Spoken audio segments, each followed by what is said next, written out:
అసలు ఆ పొగలు మీ దగ్గరికే వస్తుంటాయి.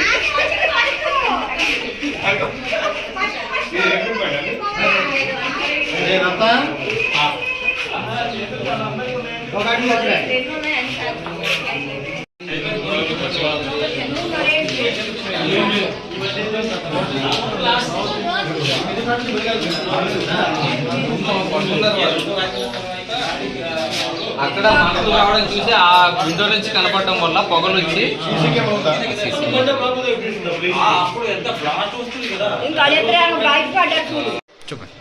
రెండు పావుకి నాకు సౌండ్ వచ్చింది, డ్రమ్ సౌండ్ వచ్చింది.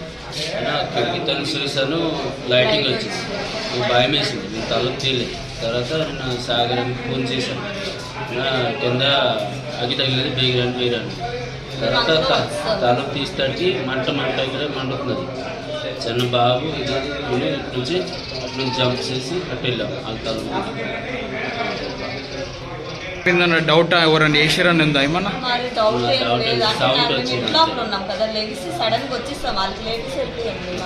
పొగ అయిపోయింది. ఇంట్లోనికి పొగ వెళ్ళి కదా అర్థమైంది, మంట వస్తుంది. వెహికల్కి స్పార్క్ రావడం వల్ల మిగతా వెహికల్స్ అన్నీ డ్యామేజ్ అవ్వటం వలన మిగతా పవర్ సప్లై దాకా మొత్తం ఫైర్ అవ్వడం వల్ల మొత్తం బిల్డింగ్ అనేది కొంచెం ఫైర్ అవ్వడం జరిగింది. మనుషులకి ఎటువంటి ఇబ్బంది జరగలేదు, అంత బాగానే ఉంది. అన్ని విధాలుగా సేఫ్టీ ఉన్నప్పటికీ, వాటర్ కనెక్షన్స్ ఉన్నప్పటికీ ఫైర్ అనేది ఎక్కువగా రావడం వల్ల దాన్ని కొంచెం స్ప్రెడ్ పొగ స్ప్రెడ్ అవ్వడం వల్ల ఎక్కువగా, అది కూడా మిడ్ నైట్ అవ్వడం వల్ల కొంతమంది బయట రావడానికి ఇబ్బంది అయింది. కానీ అందరూ సేఫ్గా బయటకు వచ్చారు, హ్యాపీగా ఉన్నారు.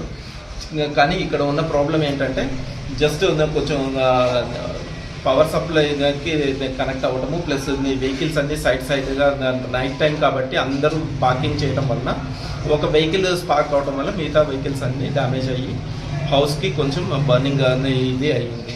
కాబట్టి ఎక్కువగా పార్కింగ్స్ ఇంట్లో మనం పెట్టుకుంటూ ఉంటాం, కానీ గ్రౌండ్ ఫ్లోర్లలో అది అంత సేఫ్ కాదని నేను ఇప్పుడు ఉన్న సిచ్యువేషన్ బట్టి అర్థమవుతుంది.